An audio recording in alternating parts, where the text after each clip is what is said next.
So today I was actually on a call with my son this morning and explained to him the process of helping us go through some of the bid registrations that we were doing for some of our opportunities up there.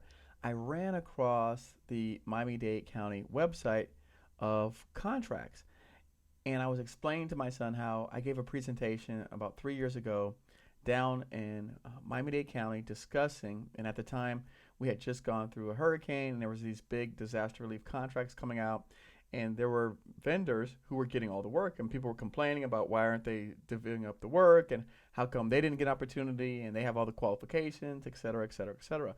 And I remember distinctly giving that presentation to a group of participants who were actually in that field. Like that was their job. That's what they did for a living. They had done either landscaping or tree removals, or they had trucks, they had equipment, they had people, they had all this stuff.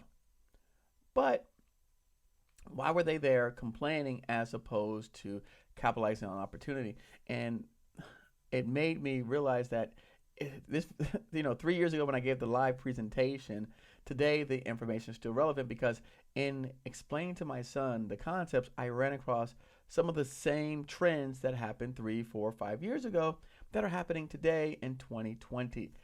As of the recording of this, it is May the 7th, and hurricane season is quickly approaching. We're about 3 weeks out from hurricane season. I pulled up here on Wikipedia, which I'm not a fan of Wikipedia, but because they had all of the information digestible in one sync place, I decided to use them for the purpose of making this video. However, if you'd like to fact check any of the information, feel free to do so.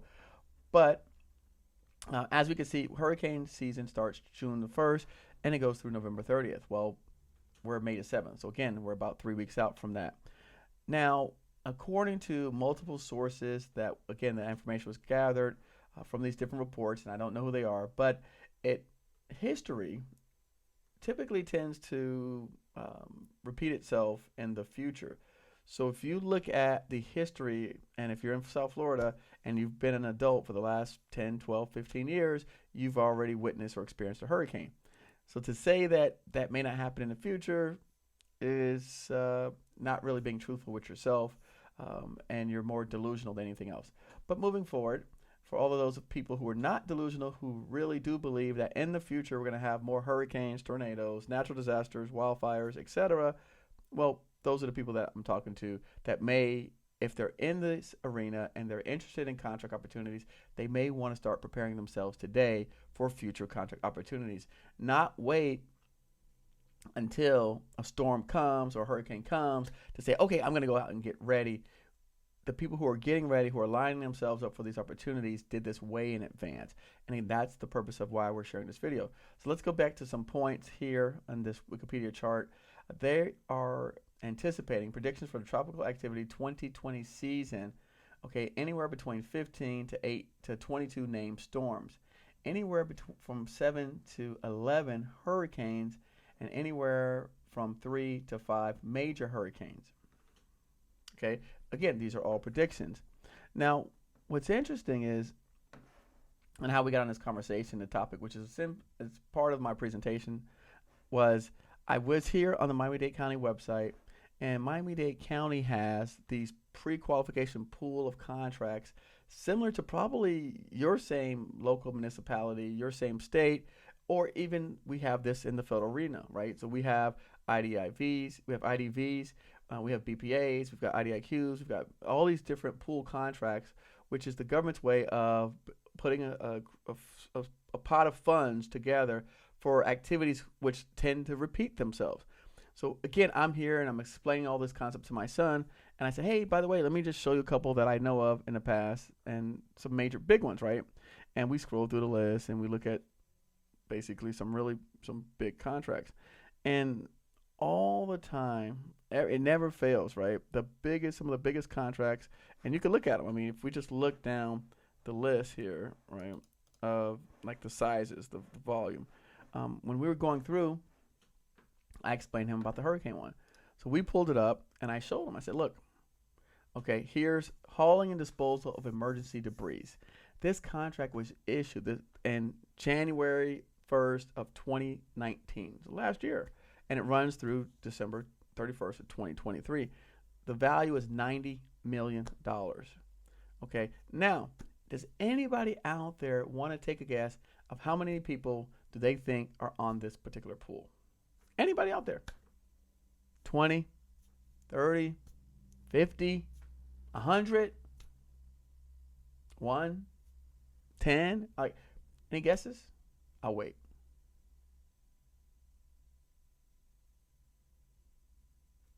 Okay. Let's take a look, right? How many people are actually on this pool of contractors that, again, was created just last year. Now, mind you, there are people here, not here, but there are people watching here on YouTube that have been doing this type of work for the last 5 years, 7 years, 10 years. So again, they have seen the ups and downs. They have been part of. They were in a recession. They were part of multiple hurricanes. So they know that this stuff exists. So what's the missing ingredient? Okay, I believe that they don't know how to do it, or the people that they have working for them are not pursuing or seeking out these opportunities. Let me just go through, and we're gonna first figure out how many people are on the list, and then we'll talk some more. Okay, let's go through. Here's the contract. It's $90 million. It's disaster relief services. There's the dates. Those dates. So this is interesting.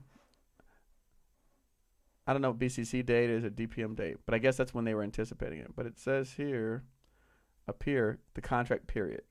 So that's what we're focusing on, the contract period. Now, let's go back and look. Vendors awarded. Number 1, Crowder Gulf, joint venture out of Alabama. Number 2, I don't know how to say that, CRES Environmental Services, Sarasota, Florida. Austin, Tupler Trucking, Miami, Florida. Tip Top Enterprises, Miami. A Native Tree Service, Miami. All Florida Land Cleaning, Opelika. Bulk Express Transport Inc., Miami. 7. 1, 2, 3, 4, 5, 6, 7. That's it. 7 people. $90 million. Everyone out there, it's so easy to complain and to cry and to look at what Trump's doing. And Trump gave his friend a contract, and he gave this guy a contract with a text message. So what? That's irrelevant. None of that is going to help you or benefit you, serve you in any positive manner to work towards helping your company grow, helping your business grow. We can't use that as a benchmark, what people do that are not traditional, that are things that we don't have any control over, or that we can't follow that same path. We have to look at the paths that are created, the opportunities that are in front of us, the things that are available to us. And these are some of the things that, again, I'm sure that in every major municipality in the country, right, that has 1 million or so people, they have pool contracts. Now, what does it take to get in a pool contract?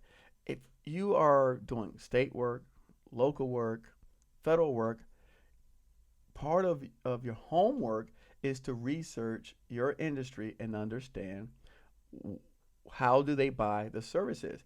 In this particular manner, for Miami-Dade County, Florida, this is how they were buying emergency debris work. And I'm pretty sure that Broward or any of the other surrounding communities, municipalities, if they don't have a pool set up, they can use this same pool, right, to work with their particular counties. Now, I know that applies in the federal arena. I'm not sure, so don't quote me on it. But I know in the federal arena, GSA allows local cities and municipalities to start tapping GSA schedules for a pre-approved vendors list.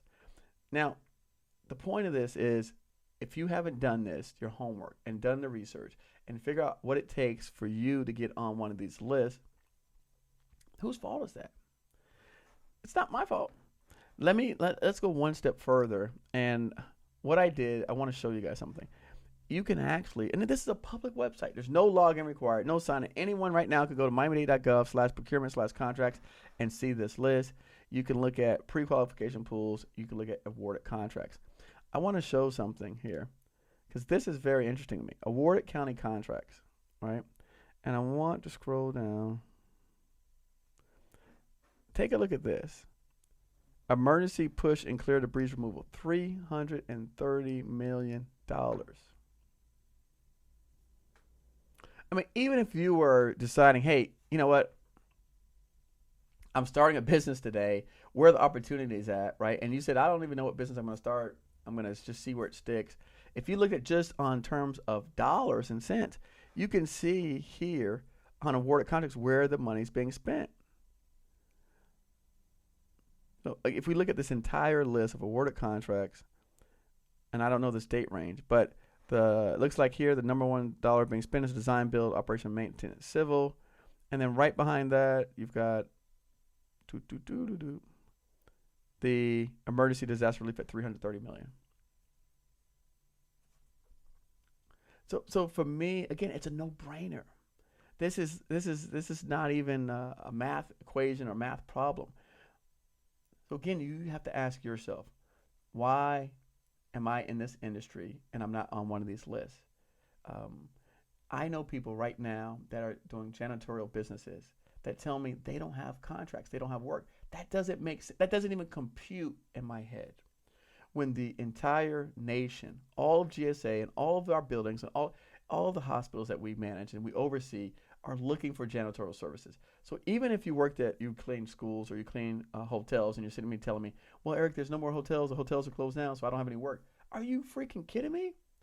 Everybody wants their building sanitized, clean. Listen, I picked up a janitorial contract and I don't even do janitorial work. I just asked, how could I help?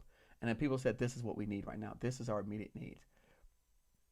So for me, again, I'm making this not to condemn anybody, but to encourage you, to let you know that, again, if you just start spending some time, and I'm not even a whole lot of time, 2 hours a day, an hour a day, researching, okay, I'm in this particular field, I'm in this industry, what are some of the cities, states, federal governments I can be registered for. And again, I'm saying this only because I know there is a huge market of people out there that regardless of what I say, they're going to do state work and city work anyway. So again, that's fine. I get it. They want to stay regionalized. They want to stay localized. So I'm not going to try and pull you away from that mindset. So again, even if you decide, Eric, look, federal contracts is too big. And I have students like that. I have several students that, Eric, look, federal contracts is way over my head, way over my comprehension. I want to do things that are right in my backyard. Your local cities have the same types of avenues that you can be taking advantage of. You just need to pick up the phone and call people and talk to them and figure out how to get and be a part of those avenues. And you know what? One of the things that I've mentioned to two people that I've been in communication with over the last several weeks is that, look, you keep talking about ideas. We've got to actually take action. I don't sit back and wait for something to come out all the time. I go out and I get ahead of it and I register and I qualify and I tell people, hey, look, you know, what do I have to do? I'm now registered with your particular state. I'm registered with your city. Now, what do I have to do to go after these particular opportunities? This is what I do. This is what I'm really good at. This is where my expertise lies.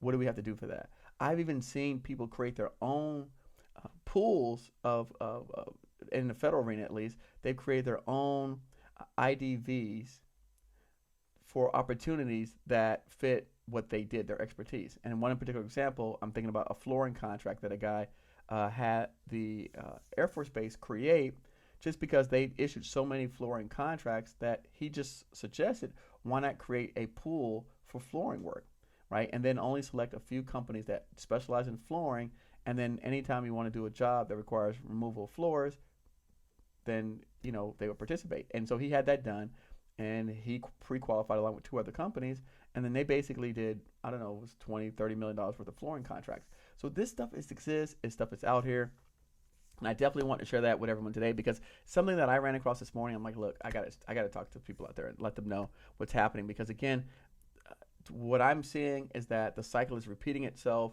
and a lot of people during these quote unquote desperate times, sometimes you could be blinded by all of the gloom, the doom, and the grief that you're not even seeing the silver lining that's in the horizon. And unfortunately, by the time that you do wake up and realize it, it's going to be too late, and the opportunity is going to pass you, and then it's going to further spiral you down in terms of where you're at emotionally and healthy and your business. So again, I want you to see, like, look, we're 3 weeks out. Let's go out and look for some of this stuff and prepare ourselves for the next PPE wave, the next COVID-19 wave of contracts and opportunities that may be coming your way. Let's go ahead and get ourselves ready and aligned for this so that when it happens, we're in a position.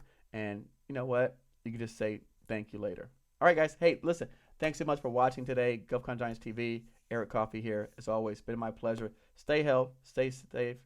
May the Lord bless everyone.